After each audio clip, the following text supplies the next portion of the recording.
Alpha Omega.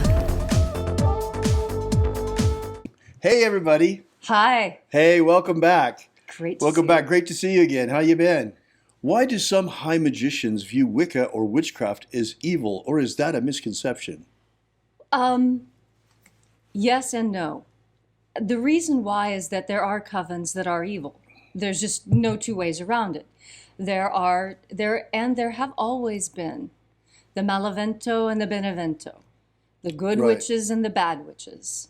And the way we used to talk about these things is that shamans were the good guys and witches were the bad guys. But anthropologists kind of muddied the waters when they started using too much cross-contamination in discussing things. There are anthropological purists who say that the only shamans who exist are the ones in Siberia because they're the ones who actually call themselves shamans. In every culture, there's a name for the person who works with unseen things and has the power to make things happen.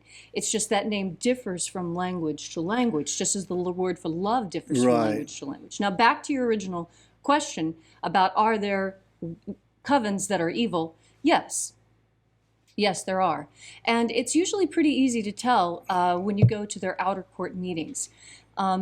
If you are in the witchcraft movement and you're interested in getting in touch with a Gardnerian or Alexandrian or other traditional coven, they have something called the outer court. And this is where they will hold public rituals that are only sort of public. By public, they mean we invite people we think may be appropriate. And so if you've been invited to one of these meetings, what happens is that you are watched. You are watched for how you react to certain members' behaviors, which may or may not be authentic. You see, witches have a tendency to play tricks. And the more evil they are, the more tricks they play, is what I have noticed. And the covens who have hazing practices, I've noticed it's the covens that haze that tend to be more dark in their practices. Huh, And so interesting. you can usually tell just from a couple of outer court meetings as to how facetious or nasty or backbiting they are. Right. And so, when you look at the outer court, oh, this is what you feel comfortable showing people? What are you doing that you're not showing people? What do you do behind closed doors? Whoa. Yeah. So, well, there's another problem too, and that is that, witchcraft has gotten really a bad rep because of the Christians. Actually, the word strega, from which witch comes from, actually, is a pejorative, or was originally a pejorative. Right. So, it was, and then there's the evil witch and the stereotype of the evil witch and all of that. And for people to separate Wicca from the evil witch, Wicked Witch of the West, Which is ridiculous because you've got Glinda right there. Exactly. And even in our most beloved story of Sleeping Beauty, you have the good witch side by side with the bad witch. Right. This is how magic has always been. Now, you see, that which is bad is sometimes culturally determined. Now, there are those things that we all recognize that are bad, and I could name some things, but I won't. Right. But there are things that are cultural that are considered bad, and things that are cultural that are considered good, that make the witchcraft and the magic that you do to prevent outsiders from coming in seem like misplaced malevolence. For example, the Islamicists have a problem with pork.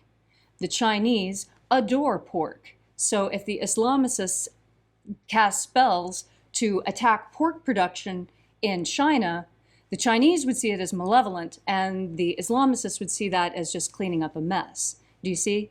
But when you get to Cultural values. cultural values. Right. But there are other cultural values that are consistent.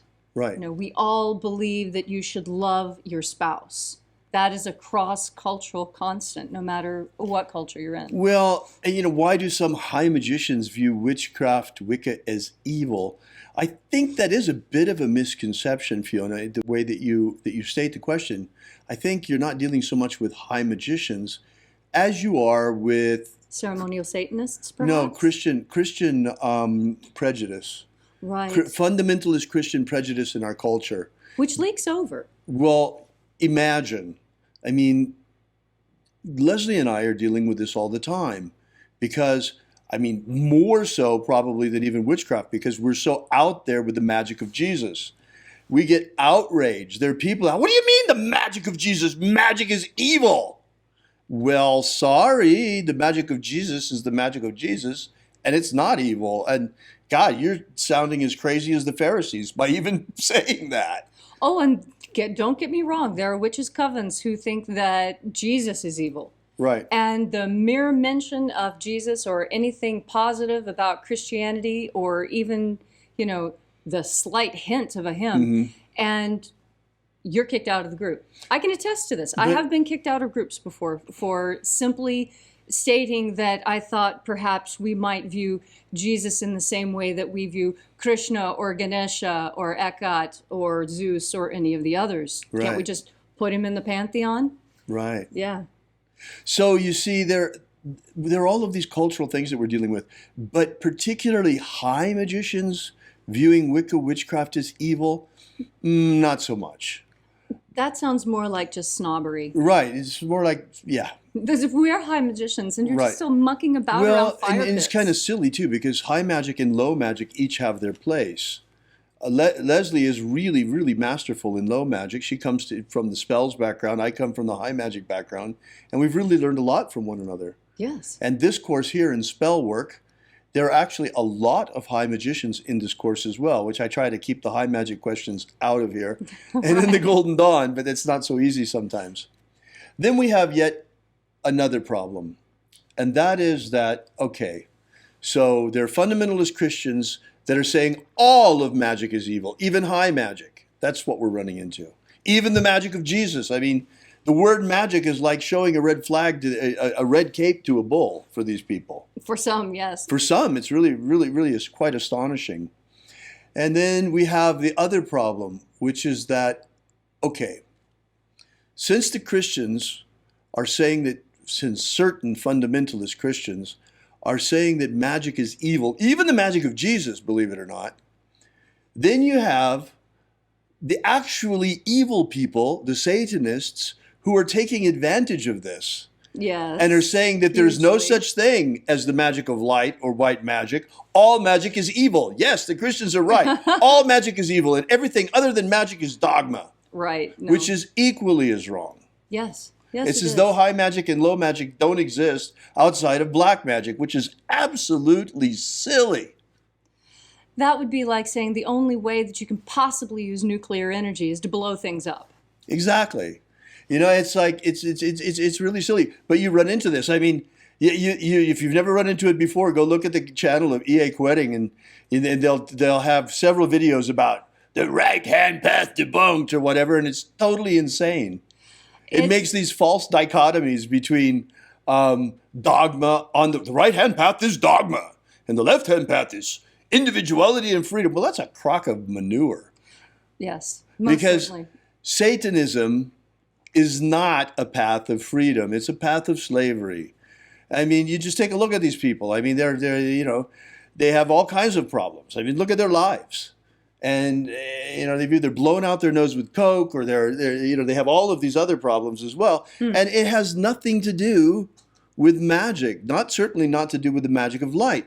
But when you're invoking negative forces all the time, well, if you go to bed with dogs, don't be surprised if you wake up with fleas. Right. It's just like someone who insists on eating cake at every meal. Why are they surprised when they've put on a few pounds? It would seem to us to be ridiculous that they're not really paying attention to what they're doing and how what they're doing and what they're saying don't match. Right. And, you know, as long as we're talking about this, I'm kind of exploring it while we talk. Yes. You know, it's like, how is it possible that, okay, we're in a situation here on this planet right now where we're overrun with demons. Yes. I mean, why do you think we are right now under house arrest, half the world? Yes. Why? You think this is not demonic activity? What about the whole virus? It's not demonic? Of course it is. And Jesus dealt with these things by casting the demons out. Okay, so why on earth, now that the real path is to liberate ourselves from these forces that are already dominating human consciousness on this material plane, what is the point of deifying them, glorifying them? Oh, yes, all. It's like turning the guards of a prison into some sort of demigods. It's the worst kind of Stockholm Syndrome. Totally. It's Stockholm Syndrome, absolutely. Falling in love with your captor. That is the definition of Stockholm Syndrome. And what do these people do when they show such really puerile and fawning adoration for, bless their hearts, I love nurses too, but I'm not going to get on my knees for them. Not unless that's what's required for the blood test. I mean, you know, it seems so misplaced to me. Because, in fact, we have heard reports that the doctors are having no work to do at all at the hospitals, and they're getting drunk and watching movies because the hospitals are empty. The elective surgeries have been canceled. We could go on and on about the situation with COVID-19. There is one thing I'd like to say before we leave the subject, though, of this business of people seeing witchcraft as evil. There is one thing in witchcraft that Leslie and I have already shined a light on and hopefully is changing, and it really should change, and that is the infiltration of black magic into witchcraft. This is coming primarily, in my opinion, through voodoo channels. Right. Voodoo was always seen as something very tribal, and when anthropologists started studying voodoo and vodun and hoodoo and the associated practices more, that put it out into the general literature. And many times familiarity will remove the stain from something. This is why there really needs to be, people really need to get a good education in both high magic and low magic, in my opinion. You don't use a screwdriver to hammer in a nail, and you don't use a hammer to put in a screw. You use a screwdriver or you use a drill. Right. You use know, the proper tool the for proper the job tool at for the hand. proper thing. And just as we see people having certain problems with high magic because they haven't also mastered low magic, it's amazing how many people you see that are making great soul progress, spiritual development progress, Right. but they can't seem to keep their daily life together. Right. And they're always out of work, or this is going wrong, or that's going wrong, because they don't have that low magic grounding as well to balance it. You need both. Just as you're a physical body and a spiritual body, you need low magic to take care of the material body and high magic to take care of the spiritual body. Exactly. Now, add to this problematic one more thing, and that is that most low magicians don't have any real training in high magic. Right. And this is why there are so many coven priests and priestesses out there who are looking to, we got to draw down the moon, let's use voodoo. Right. If they had any training at all, they would understand that voodoo is not the route to go, but rather the Golden Dawn's assumption of God forms. The reason why, and I want to make this super clear to you, the reason why is that as a good shaman, as a good magician, as a good witch, as a good anything that works with the spiritual realm, you don't let stuff in. You put it on top of you and you get the contagion from like putting on skin cream. You don't take it like a pill. Right. It's too dangerous. Skin cream, you can wash off. God forms, you take off. Drawing down the moon, you put it on top of you like a hood. You don't... Like a robe. Yes. Like a cape. Santeria, voodoo, hoodoo, all those... It's all based on possession. That's the last thing you want to do is invite demonic possession. Don't let it in. Don't do it. Because if you do, and you are not strong enough to expel it, don't get me wrong, I know shamans and witches who are fully strong enough to walk into a person who's demonically possessed and pull it out, suck it out into themselves, and then barf it back up. I know people strong enough to do that, but they're definitely not beginners. And it's definitely not the best way to go about it. And they were trained by people who had done this, trained by people who had done it. It wasn't something that they just, well, I think if I do what I read in the book, it'll probably work out. No. I know for a fact that informants regularly lie and mislead anthropologists. You cannot always trust the anthropological record as being authentic because the people who are talking to the anthropologists don't always trust them enough to tell them the truth. The Illuminati have cast a powerful spell on the peoples of the earth, and while many still sleepwalk like zombies in a trance, they have prepared everything nearly to enslave humanity under a new world empire. Of our hearts, the power of our magic, and the strength of our numbers, we still can break the spell put on our people. We're just a ragtag bunch of magicians armed only with the power of our prayer and the power of our faith and the power of our magic. But whether you be Christian, Jew, Wiccan, pagan, magician, shamanic practitioner, or any other stripe of spiritual warrior of humanity against this evil falls to us. So we, who now, to stand with us against the rising darkness, because you're our only hope.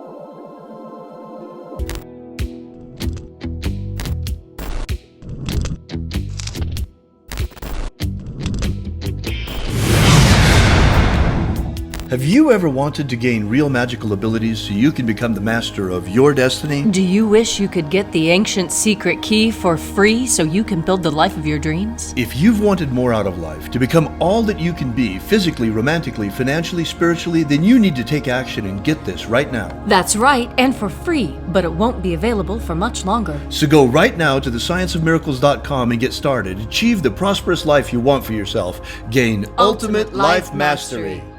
Are you familiar with the Rosicrucian with what's his name? He's popular in the States. He's the president or the Emperor. Imperator. The president. Emperor. Imperator. From the Golden Dawn. What's his name? Oh. David Griffin holds this position as Emperor. Imperator. David Griffin. David Griffin. David Griffin. David Griffin. David Griffin. Have David Griffin. I saw an email yesterday that he sent out about, there's a magical war going on. The Mage War. Demons of the infernal realm. All of them. There is really a magical war going on. The Mage War. There is a guy called David Griffin who is heading all these magicians. David Griffin is S.L. McGregor Mather's present successor. David Griffin. David Griffin. David Griffin. David Griffin. I'm Golden Dawn Imperator David Griffin. David Griffin. David Griffin. David Griffin. David Griffin. Now David Griffin. There's a magical war going on. So there is really a magical war going on. Alpha Omega.